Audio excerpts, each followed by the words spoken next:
Atos 17, versículo 27 ao 31. Se você quiser ler comigo, aí está na tela, muito bem, vamos ler aí conforme a tela. Deus fez para que os homens o buscassem, talvez tateando, pudesse encontrá-lo, embora não esteja longe de cada um de nós. Pois nele vivemos, nos movemos e existimos, como disseram alguns dos profetas de vocês. Também somos descendência dele. Assim, visto que somos descendência de Deus, não devemos pensar que a divindade é semelhante a uma escultura de ouro, prata ou pedra, feita pela arte e imaginação do homem. No passado, Deus não levou em conta essa ignorância, mas agora ordena a todos em todo lugar que se arrependam, pois estabeleceu um dia em que há de julgar o mundo com justiça, por meio do homem que designou, e deu prova disso a todos, ressuscitando dentre os mortos. Amém? Referindo certamente à pessoa de Jesus Cristo, né? O Salvador dos homens, o Messias prometido, né? Aquele que é a mensagem maior do amor de Deus, Jesus. Então, eu tenho aqui nesse texto aqui, o apóstolo Paulo se encontrava, portanto, nessa local aqui, nessa arena, nesse mercadão, chamado Areópago, né, lá na cidade de Atenas. E ele, diante de vários altares de deuses, ele prega uma palavra e ele faz uma menção, no versículo 27, sobre aquela religiosidade daquelas pessoas tinham, de estar erguendo ali, mais ou menos, 3.000 tipos de deuses, 3.000 deuses, e ele fez o altar para o Deus desconhecido, porque eles pensavam que podia ter esquecido de algum Deus, e esse Deus podia ficar contrariado com eles, e os castigá-los. Então, eles fez um altar para o Deus desconhecido, né? E Paulo pregou, e nesse altar, subiu nesse altar, esse Deus desconhecido que vocês estão adorando e não conhecem, a esse ele pregou com base nele. E no sermão de Paulo, nesta hora, ele usa uma frase, um pensamento filosófico, um pensamento que era dito por alguns filósofos gregos da época, e em que dizia essa expressão aqui: porque nele vivemos, movemos e existimos, né? Paulo, então, sacralizou esse termo. Ele, portanto, canalizou esse termo, tornou um termo sagrado, um termo sacro, né? E consta na Bíblia. Aí Paulo completa esse texto que foi dito, né? Quando ele disse, pois nele vivemos, nos movemos e existimos, aí ele completa o tema dizendo, somos descendente dele, não é? Somos descendente dele. Então, Paulo estava aqui apresentando a pessoa, a obra, né? O poder de Deus mediante esse sermão. Agora, meus irmãos, nesse texto aqui, eu extraio os 3 verbos da vida. Os 3 verbos da vida. O verbo viver, o verbo existir e o verbo mover. Portanto, eu extraio aqui nessa mensagem esses 3 verbos. E esses 3 verbos nós concluímos, né, com a ideia, com a mensagem, com a palavra do apóstolo, assim, todos nós somos descendentes dele, né? O Salmo 139, nós vamos ler um texto depois, onde fala exatamente aí que nós somos, Deus foi quem nos criou, né? Deus quem nos criou. Bom, descendemos dele, logo Deus é o nosso Criador, né? Essa é a lógica, se descendemos dele, logo Deus é o nosso Criador. Originamos de Deus, nossa origem é Deus, né? Viemos dele, a nossa origem, portanto, a nossa descendência é a partir de Deus. Agora veja bem, a Bíblia diz bem claro que por ele e para ele foram feitas todas as coisas, ele é tudo em todos, né? Ele é o sustentador de tudo aquilo que ele fez, toda a sua criação. Então, a gente é convidado nesta noite a conjugarmos esses 3 verbos de acordo com o vocabulário divino. nós como convidado a conjugar o verbo viver, o verbo existir, o verbo mover no vocabulário divino, no vocabulário de Deus. Esses três verbos incluem Deus, incluir Deus nesses três verbos. Este é o convite, para tornar a vida, a existência e os nossos movimentos menos complicados, sabe? Menos incertos, menos inseguros e mais compreensíveis, mais salutar, mais festivo e mais agradável. Então, quando nós conseguimos conjugar Deus nesses verbos da vida, a gente torna a vida mais fácil, mais bonita, mais inteligente, né? Mais nobre, mais significante, né? A gente precisa fazer uso desses verbos com participação efetiva, participação real, presente, né? E permanente e gloriosa na pessoa de Deus na nossa vida. Essa aqui é o convite. Para trazer Deus para perto da gente, sabe? E conjugar esse verbo tem uma proposta, trazer Deus para perto da gente, tá? Celebrar Deus na conjugação desses verbos. Conjugar esses verbos e celebrar Deus, né? A gente precisa verbalizar. Veja bem, verbalizar, falar, tornar em palavras nossas, né? Verbalizar o amor de Deus, a bondade de Deus, a misericórdia de Deus, as providências, a fidelidade, a graça de Deus em toda a nossa vida, em toda a nossa existência, mas também em todos os nossos movimentos da vida, né? Então, isso significa viver em Deus, existir em Deus e movimentar em Deus, tá? Viver em Deus, existir em Deus e movimentar em Deus. É isso que nós queremos trazer com esta palavra, né? Ou seja, é reconhecer e depender de Deus em toda a vida, em toda a existência e em todo o movimento, tá? Reconhecer Deus e depender de Deus em toda a vida, em toda a existência e em todo o movimento da vida. Salmo 103, Salmo 100, versículo 3, que o pastor Pedro leu nesta noite, né? E me levou a crer que essa palavra está sendo bem conectada com a vontade do Senhor Deus, né? Ele deu o Salmo 100, onde no versículo 3 fala assim: olha, reconheçam que o Senhor é o nosso Deus, Ele nos fez e somos dele, somos seu povo e rebanho do seu pastoreio. Isso é reconhecer Deus na vida, é reconhecer Deus na existência, é reconhecer Deus em todos os seus movimentos da vida, né? Então, vivemos, movemos, existimos. Esta é a palavra que nós queremos trazer para os irmãos. Vivemos, movemos, existimos. Vida, movimento e existência, tá? Esses três verbos, três palavras que são palavras filosóficas, né?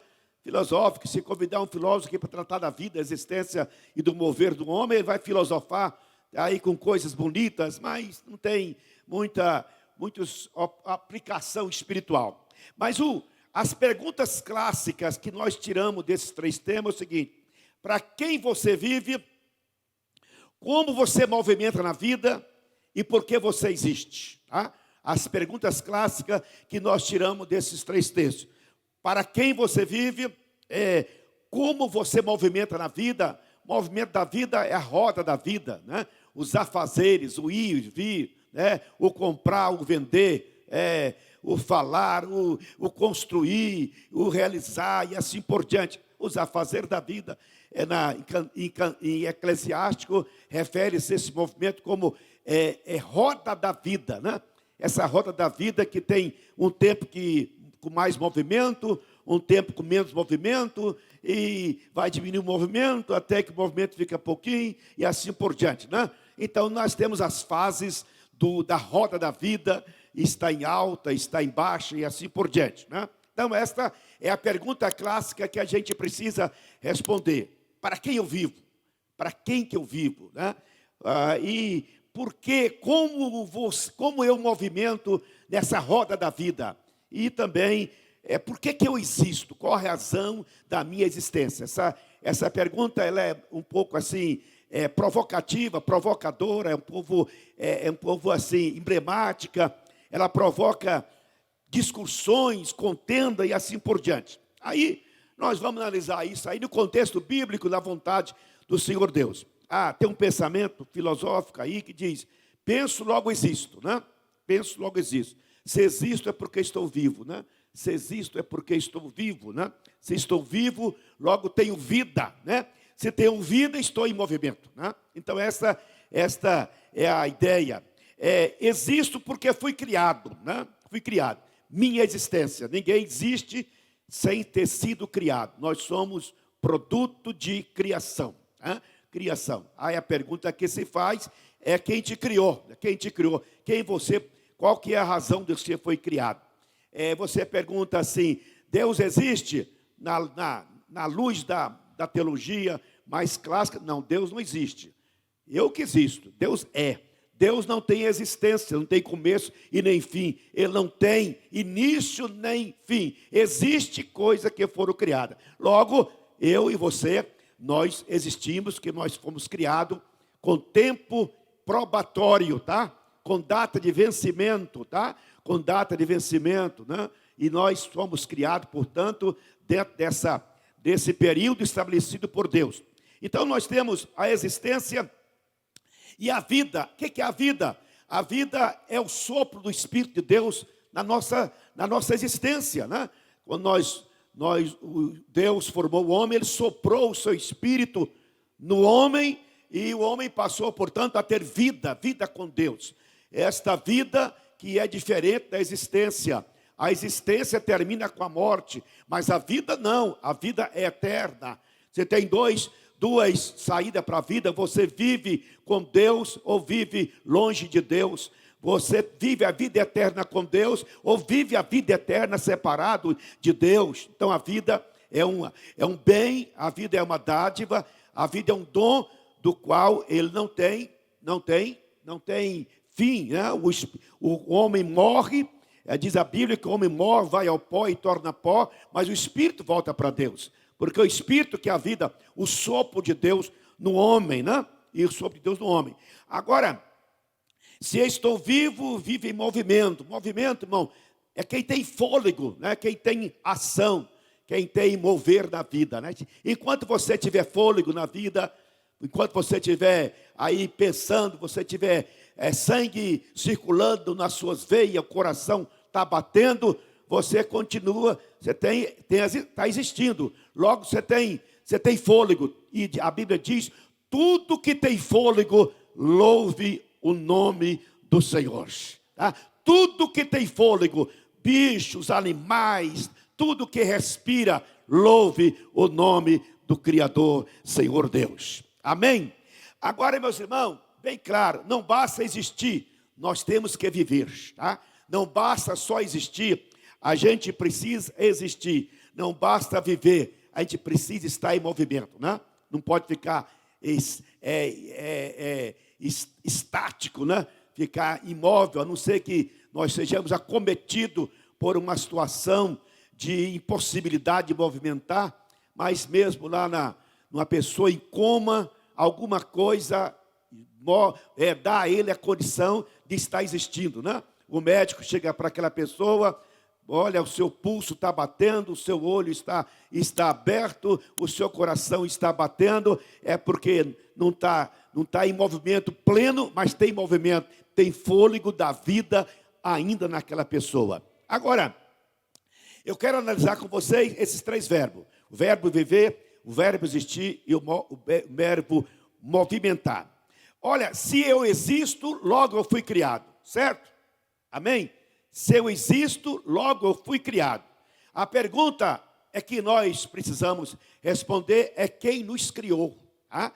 Quem nos criou? E essa você pensa: pastor, isso é muito simplório, isso é muito elementar, essa pregação do senhor. Mas você sabe que isso é o problema das crises existenciais, né?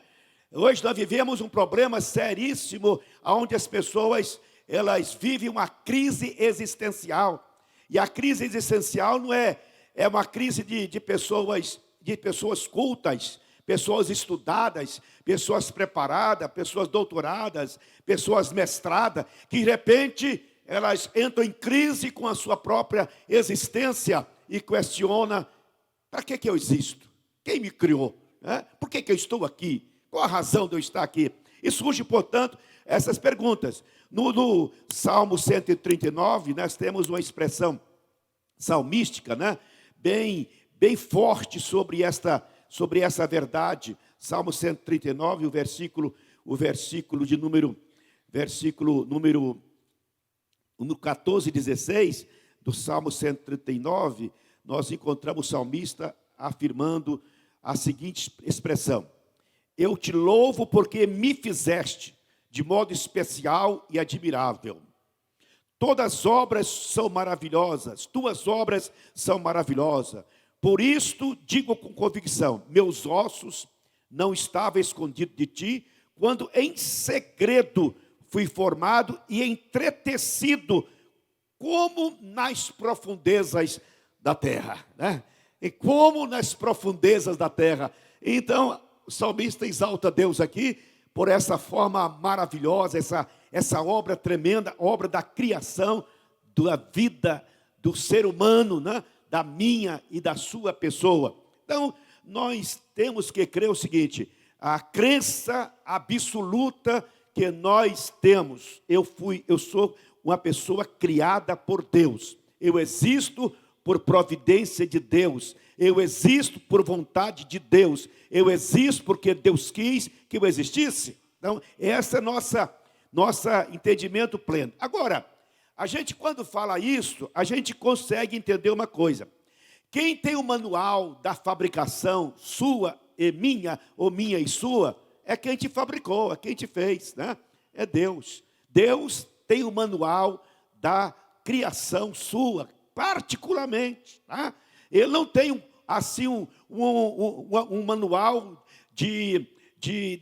da multidão, da humanidade por inteiro, não, num código, não. Ele tem a personalidade única. Ele tem o código personalístico de cada um de nós, tá? Ele tem por que te criou, como ele te fez, de modo específico e bem definido. Então, Deus tem o manual da minha história, da minha vida, de como eu fui criado. Por isso, Ele sabe mais de mim do que eu mesmo, né? Ele conhece mais de mim do que eu conheço de mim mesmo. Ele tem o entendimento daquilo que é entranhas, daquilo que é secreto, né? Ele conhece, portanto, eu e você, de pleno conhecimento por dentro e por fora. Então, Deus sabe perfeitamente quem você é, o nome que você tem, onde você nasceu, quanto quilo você pesa, onde você mora, quem é seus pais, seu avô, seu tataravô, quantos cabelos você tem na cabeça, quantos ossos você tem no corpo, quanto sangue corre da sua veia. Deus sabe de tudo, os seus sentimentos, as suas emoções, as suas dúvidas, as suas dores, as suas ansiedades, tudo que passa dentro de você, Deus conhece perfeitamente e plenamente. Glória a Deus por isso. Amém? Aí, então a gente tem essa compreensão bem feita, bem precisa de Deus. Olha, aí nós temos lá em Provérbios capítulo 16, o escritor Provérbios, Salomão, escreve assim, 16:4. O Senhor faz tudo com propósito, até os ímpios, para o dia do castigo. O Senhor, veja bem, o Senhor faz tudo com o propósito, até os ímpios, para o dia do castigo, né? Então, você pensa bem. Então, Deus, que quando se cria alguma coisa com um propósito, para que está criando, né? É alguém que propôs criar, por exemplo, esse público aqui, ele inventou, ele pensou, vou criar isso aqui, vai vender para a igreja, que vai ser ideal para ser usado na igreja, né? Então, tudo que é criado com um propósito, né? Com um propósito. Então, nós temos que ter essa compreensão e esse entendimento bem definido. Nós, assim, Deus me criou com um propósito. Amém? Sabe por quê, irmão? É fundamental para a sua felicidade, para o seu conforto espiritual, para a sua identificação espiritual, para tirar toda a confusão da sua mente, você afirmar isso bem definido. Diga comigo, eu fui criado com um propósito definido de Deus. Porque se você não crê nisso, você vai crer naqueles que estão incrédulos, naqueles assépticos, né? Alguns revoltados. Eu sou uma obra do acaso. Eu existo por existir, né? Eu sou um rato de laboratório, né? Não sei por que eu nasci. Você já pensou? Existem muitas pessoas fazendo essa pergunta nos dias de hoje, meus irmãos. Nos dias de hoje, né? Minha existência não tem sentido, né? Não tem sentido. Aí você imaginou se nós tivéssemos essa dúvida, essa confusão, né? E isto gera uma confusão com muita gente que encontra nas encruzilhadas da vida aí entra em crise. Para que eu existo? Para que eu vim nesse mundo? Para sofrer? Né? Eu vim aqui só para pagar pecado dos meus pais, será? Será que eu vim aqui pagar pecado dos outros? Não é possível. Aí o Espiritismo, para amenizar essas dores, não, você é resultado de... É porque você sofre muito porque na sua encarnação você era príncipe, né? Você era rei, esbanjou muito, você tem que sofrer para pagar o pecado do rei. Aí vai, e tem uns que aumenta mais ainda, você sofre muito, é porque na outra você era um galo que batia nos galinheiros lá, batia, você virou aí, você que era galo na outra reencarnação. Irmão, sem ser conversa para convencer a gente, né? E pior que tem gente inteligente, meu Deus, doutorado, mestrado, pessoa especialista, estudada, que acredita nessa besteira, né? Nessa loucura. Por isso que a gente precisa verbalizar Deus na vida, na existência e no movimento da vida. Aleluia. Agora, veja bem, a gente precisa ser sensato e ter a ideia bíblica, a inteligência bíblica, para a gente saber o seguinte: quem me criou foi aquele que é criador de todas as coisas que existem, tá? Deus criou tudo que existe. Então tudo que existe foi Deus que criou. Então eu sou alguma coisa que existe. Então Deus foi quem me criou, né? Quem me criou não me criou por acaso. Deus não me criou por acaso. Eu não nasci com a conveniência do meu pai e da minha mãe, não, sabe? Foi não, irmão. Eu nasci porque Deus, na sua presciência, antes da fundação do mundo, já pensava em mim, já tinha um projeto de mim, já tinha um projeto da minha vida, tinha um plano da minha existência. Eu creio nisso. Eu não vim aqui por acaso, não vim aqui por vontade do meu pai e da minha mãe, não. Eu vim aqui por vontade do meu Deus, do Senhor da glória. Aleluia. Ó. Aí agora veja bem. Está fechada a questão? Deus te criou? Você é projeto de Deus?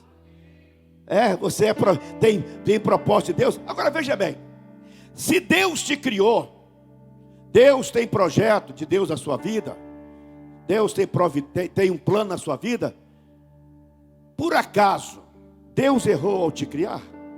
Porque tem pessoas que podem pensar: rapaz, se Deus me criou com providência, se Deus me criou com um propósito, eu vivo uma vida miserenta, derrotada, fracassada. Será que Deus não errou, não? Será que Deus não errou na hora de colocar o meu nome? Colocou, foi o outro, o meu lugar? Não é possível, né? Aí, se a pessoa pensar isso e deixar isso cair no coração, vem crise existencial também, de crente com Bíblia na mão, entra em crise espiritual, crise existencial.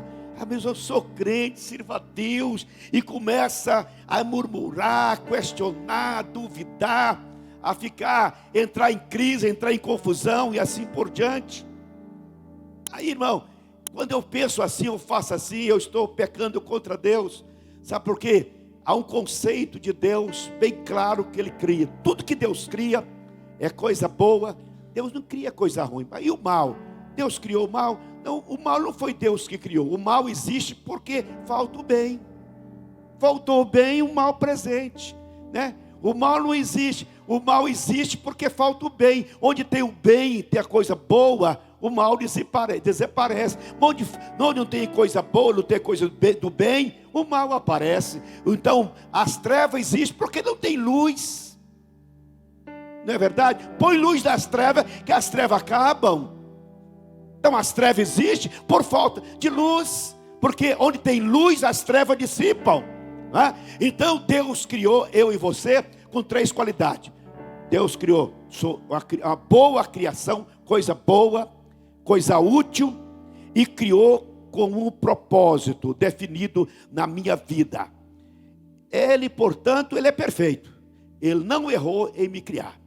Aí você pensa assim, pastor, por que eu sofro tanto? Por que eu padeço tanto? Por que eu tenho tantas enfermidades? Aí você tem que descobrir, não é porque você sofre não, sabe por quê? Veja bem, o grande problema das pessoas, as pessoas perguntarem assim, o que é que a vida fez de mim? Esse que é o problema, essa pergunta é perigosa. A pergunta certa é esta, o que você está fazendo com a vida que Deus te deu? Tá? A pergunta certa é essa, o que você está fazendo com a vida que Deus te deu? Você está esbanjando ela? Você está brincando com ela? Não está dando valor devido a ela? Não está considerando Deus na vida? Essa que é a pergunta que se faz, né? Olha, eu existo por uma soberana vontade do Criador. Ele quis que eu e você existíssemos. Ele quis. Fechou questão. Sendo assim, esta existência, se isto for concluído como verdade absoluta em nós, a nossa existência passa a ter sentido. Tá? O grande problema da existência é quando ela não tem mais sentido, né? E o próprio apóstolo, o próprio Salomão, ele um dia falou bem assim, a existência não tem sentido. Tudo na existência é um vazio permanente. O Salomão falou isso. O grande Salomão. Por que ele falou isso? Ele falou isso porque estava vivendo um período de crise existencial. Salomão entrou nessa crise. Ele chegou à conclusão, a existência não vale. Rir e chorar para mim é coisa só. Morrer e viver não vale nada.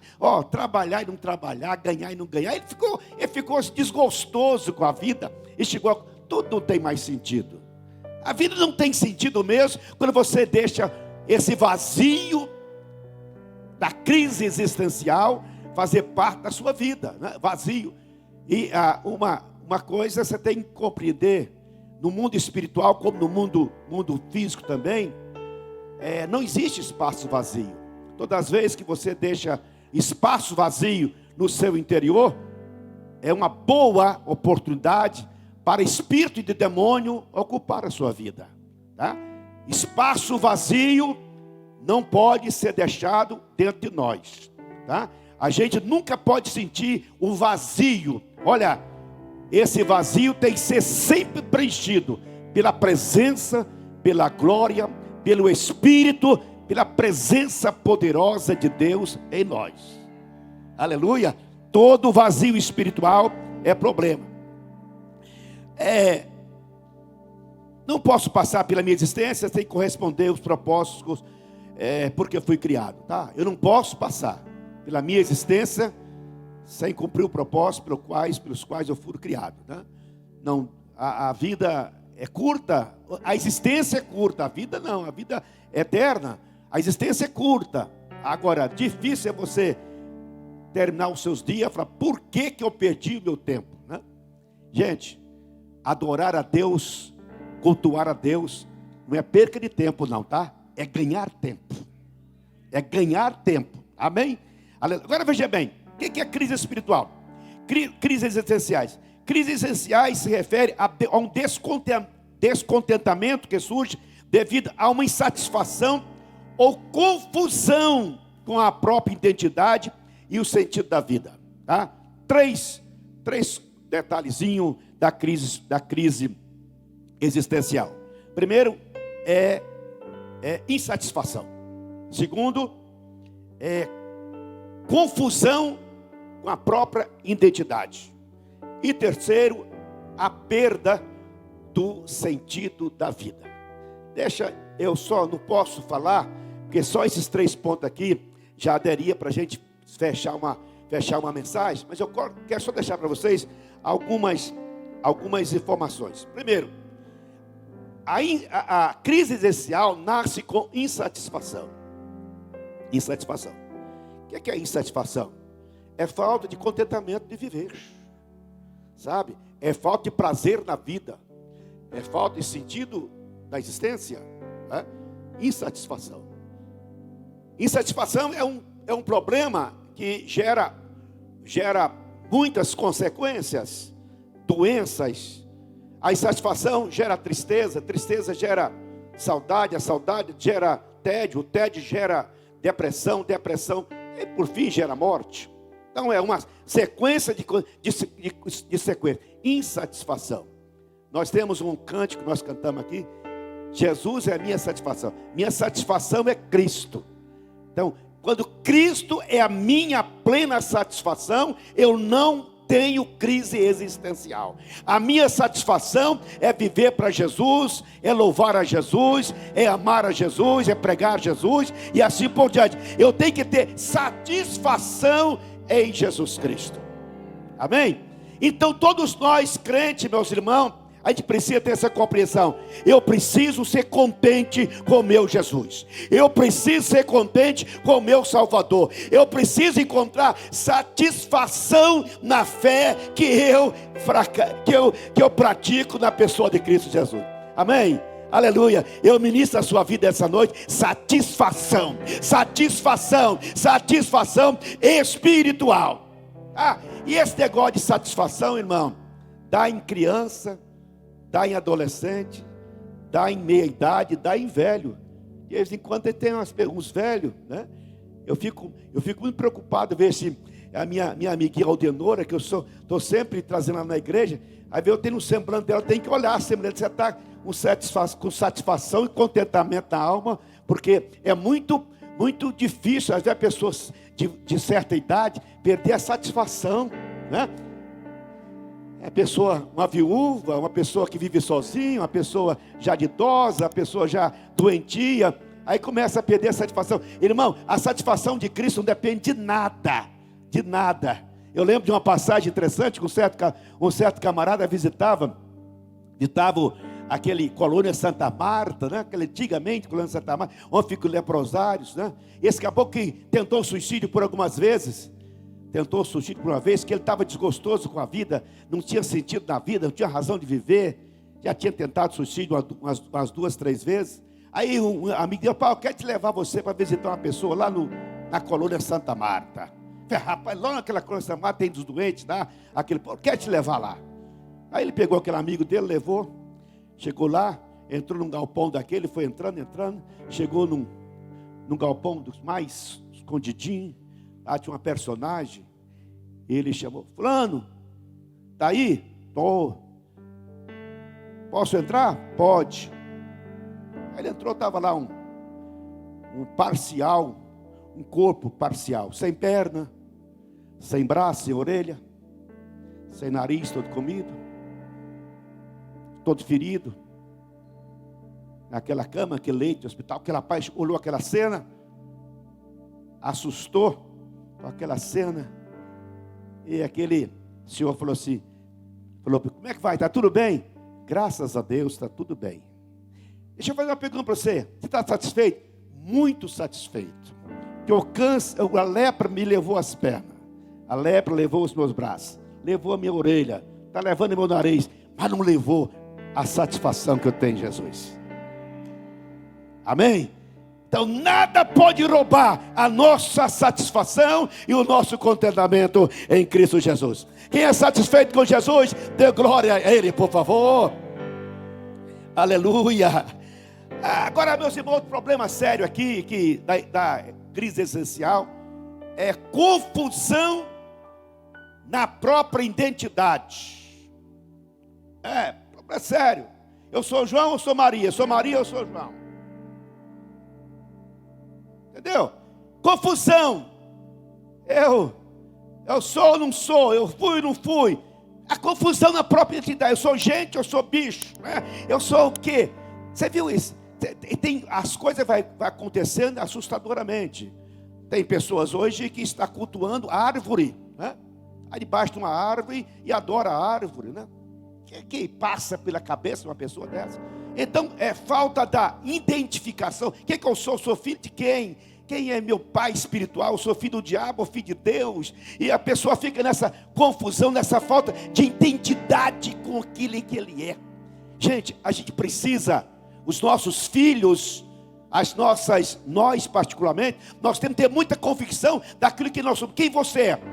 Aí, aquela pergunta, quem você é? Olha, eu sou fulano, servo de Jesus, filho de Deus, lavado e remido no sangue dele, meu nome está escrito no livro da vida, eu tenho parte da vida eterna, quando eu morrer, eu vou para o céu, porque eu sou de Deus, e acabou, eu sou de Deus, eu sou do céu, eu tenho origem espiritual, sabe? A gente precisa ter convicção na nossa identidade de gente, quem eu sou?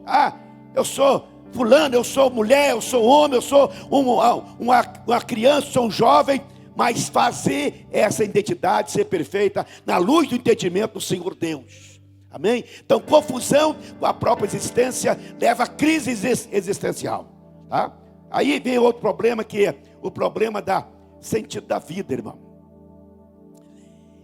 Se uma pessoa, por exemplo, conquista muito, faz tudo, compra, vende e alcança o apogeu da profissão, aos 60 anos está milionário, já teve tudo que queria. Aí ele pergunta: a vida perdeu o sentido, eu vou morrer daqui 10 anos, comprei isso, comprei aquilo, e aí? Então tem muita gente que perde o sentido da vida no apogeu da vida, sabe? Hoje eu estava vendo o Elon Musk, as empresas dele estão preocupadas porque ele está vivendo a custa de cocaína e droga. O senhor Elon, o mais rico da terra, está vivendo, consumindo cocaína e droga para sobreviver. E dinheiro e fama e poder não lhe falta. As nações curvam perante ele. Mas ele dá sentido à vida. Tem que drogar, tem que dopar para a vida fazer sentido. Então, a vida tem que ser sentido, tem que ter sentido. É quando você descobre para quem você existe. Eu não existo para juntar dinheiro na terra. Eu não existo para deixar minha estátua nas praças da cidade. Eu não existo para ser o homem mais rico da terra. Eu não existo para ser o maior compositor, o maior literário da terra. Eu existo para cumprir o propósito de Deus na terra e acabou. Se a minha existência cumprir esse papel, a minha vida tem sentido, a minha existência também tem sentido. Amém? Agora, deixa eu falar para você uma coisa aqui, que a crise existencial provoca ansiedade, confusão, tédio, desespero e desesperança, tá? Olha, ansiedade, confusão, tédio, desespero e desesperança. Não combina com crente. Confusão. Deus não é Deus de confusão. Não combina com crente, tédio. Não combina com crente, desespero, desesperança. Não combina. Não combina com a gente. A gente, queira ou não queira, nós somos obrigados, queira ou não queira, a gente é forçado, tem que vivenciar, tem que verbalizar. Essa vida com Deus é maravilhosa, essa existência com Deus é gostosa, esse movimento com Deus também é glorioso. E com Deus tudo é diferente, gente. Tudo é especial. Agora, quando a gente fala em crise existencial, a gente fala em valores, em crenças e metas de vida, tá? Valores, crenças e metas de vida, tá? Eu não vou falar aqui, mas é qualificando e escolhendo valores que faz da existência o sentido nobre. Olha aqui, qualificando e escolhendo crença que torna a existência com sentido e com razão do que cremos. Qualificando e escolhendo metas da vida para que a nossa existência tenha razão de ser e de viver. Então, por favor, compreenda isso. Olha, valores espirituais, crença espiritual e meta espiritual tem que ser em Deus, para Deus e com Deus, tá? Por isso que Paulo falou, nele nós existimos, nele nós vivemos e nele nós movimentamos. Aleluia. Agora, eu queria dizer para você o seguinte, que a existência não vai além da morte, tá? Nós existimos até a morte. A morte acaba a nossa existência de gente. Aí começa a nossa vida de homem espiritual, a vida eterna, né? Aí a gente tem que descobrir esse sentido para saber como a gente vive. A gente vive na terra, vive com Deus ou vive sem Deus. A sua existência, a sua vida, o seu movimentar, você pode movimentar. Sem Deus não tem problema. Deus não vai impedir ninguém viver, nem existir, nem movimentar, porque não adora Ele, não crê nele, não serve Ele, não reconhece Ele. Deus deixa.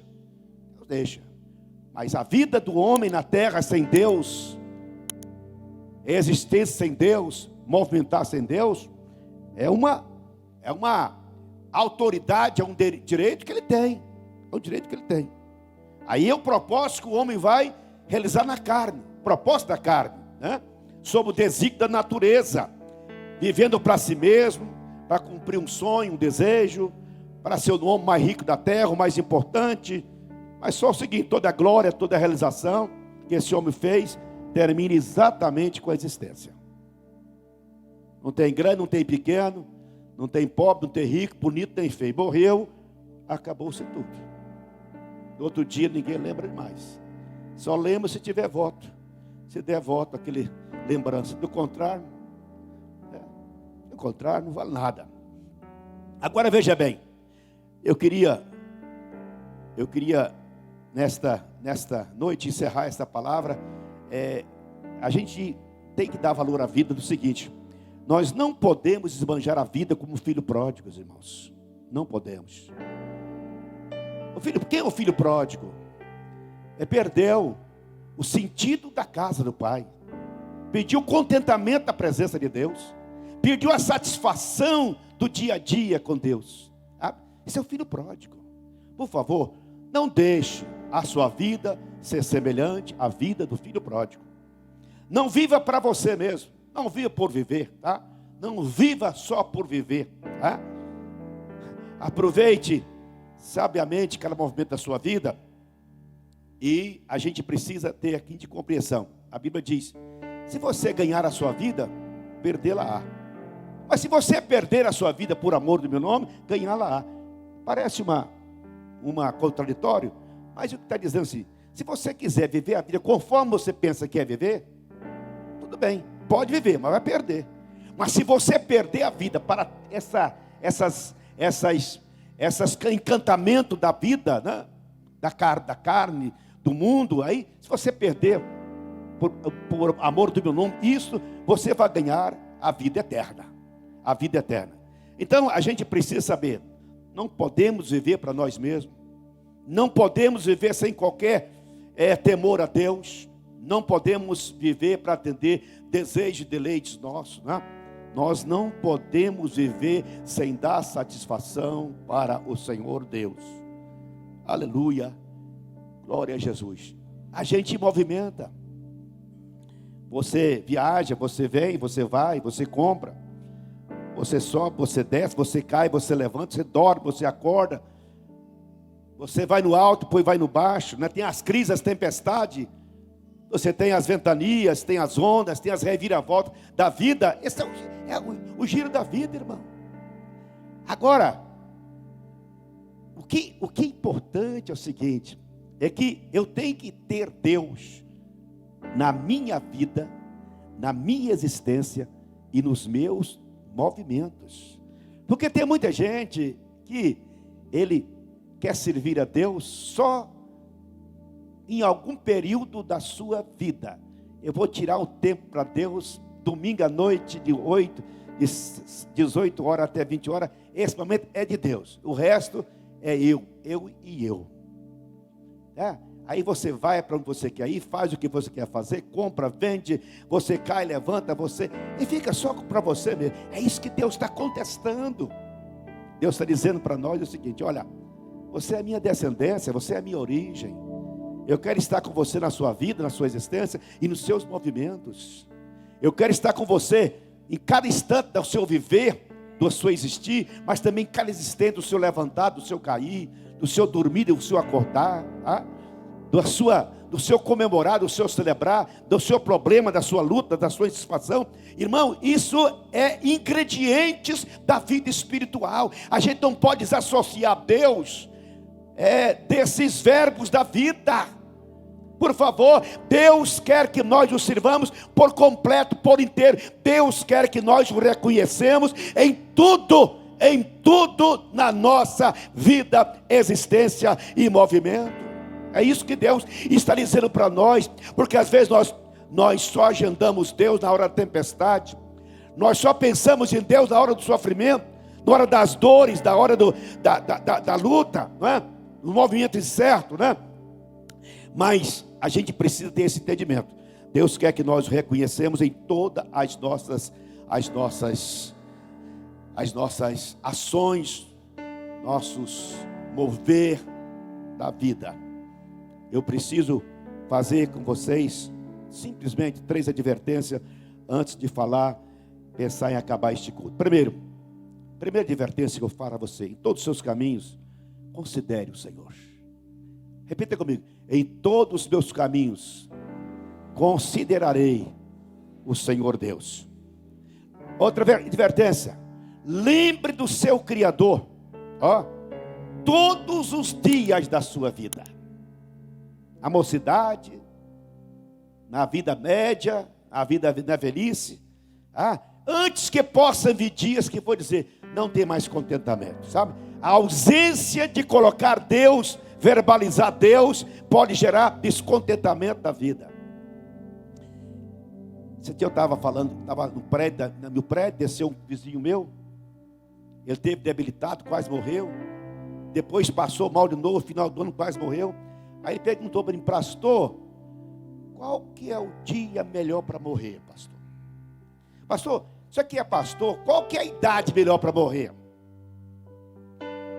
Aí eu falei: rapaz, você viu uma pergunta complicada, rapaz. Qual que é o dia melhor de morrer? Qual que é a idade melhor de morrer?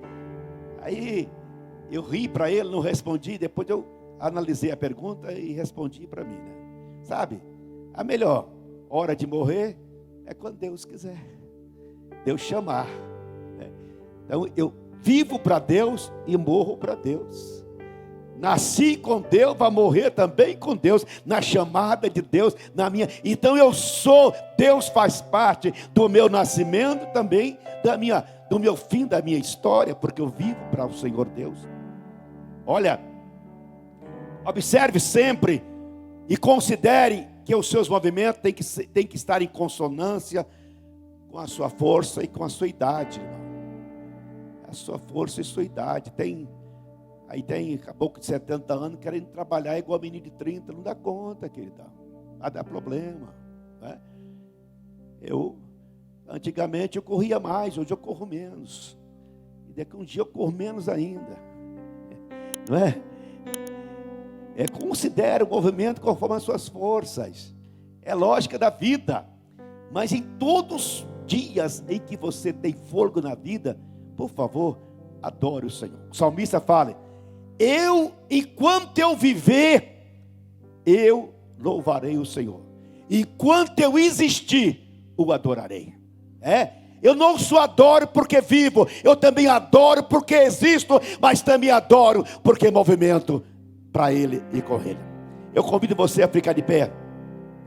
e dizer o seguinte: olha, movimente sempre em direção para Deus, tá?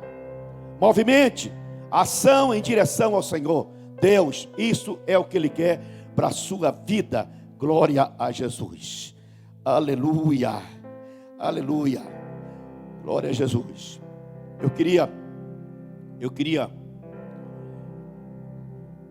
que você gravasse bem isto. A coisa mais estúpida de uma pessoa, a loucura mais estúpida de uma pessoa, é excluir Deus da sua existência, da sua vida e dos seus movimentos. É loucura, irmão. Tem pessoa que é tão vaidoso e orgulho que pensa que só precisa de Deus em certas horas. Não, Deus é Deus em toda e qualquer hora. Amém? Eu preciso de Deus em todo e qualquer dia, qualquer movimento, qualquer situação. Aleluia. Olha, veja bem, a vida, a existência, o movimento é maravilhoso estando em Deus. Mas nós é que estragamos, complicamos a vida, sabe? É nós que complicamos a vida, complicamos a existência, tornamos em dificuldades os movimentos, sabe? É nós que atrapalhamos as bênçãos, o sucesso, as alegrias e assim por diante. Por favor, é falta da bênção, da constância, da presença de Deus na sua vida. Não complique a sua existência, por favor. Faz da sua existência um tempo de você estar crendo, crescendo, louvando a Deus cada dia mais. Nós somos descendentes de Deus, existimos para Ele e por Ele, vivemos para Ele e por Ele, e movemos para Ele e com Ele. Aleluia! Estamos aqui porque Deus está. E temos graça porque Deus está em nós. Deus está em nós, nós em Deus. Deus é por nós, nós vivemos para Deus. E assim por diante. Deus por fim, Ele é tudo em nós. A Ele glória, a Ele louvor, a Ele exaltação, a Ele reconhecimento. Aí Ele diz bem claro: olha, as pessoas na sua ignorância quer fazer estátuas, quer me criar a imagem de Deus, né? Imagem de Deus, de ouro, de prata, de madeira e assim por diante. Mas a Bíblia diz para nós nesse texto a seguinte palavra: assim visto que somos descendentes dele, não devemos pensar que a divindade é semelhante à escultura de ouro, prata, pedra. É a maior estupidez, a maior ignorância, a maior abominação do homem, o homem criar a imagem de Deus. No passado Deus não levou em conta essa ignorância que eu tinha. Talvez você também tinha. Talvez você já dobrou o joelho diante de uma imagem de escultura. Essa ignorância, é estupidez. Mas graças a Deus, Deus revelou para nós e trouxe para nós a verdadeira consciência do que Ele é. Aí diz o texto: mas agora Deus ordena a todos em todos os lugares que se arrependam, tá?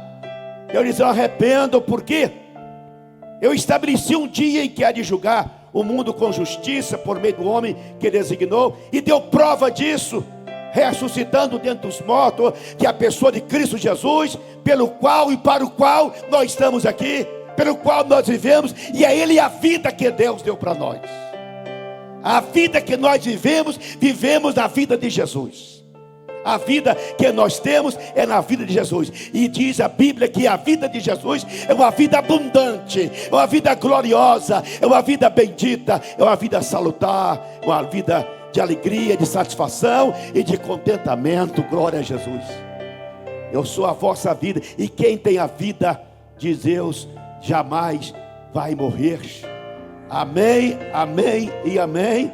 Eu quero que você viva para Deus, você exista para Deus e você movimente para Deus. Eu quero que você exercite Deus, verbaliza Deus em todos os seus caminhos, em todos os seus dias, em toda situação, em todo dia, em toda hora, em todo lugar, em todo lugar. Aleluia! A Ele glória, a Ele glória, a Ele glória, a Ele glória.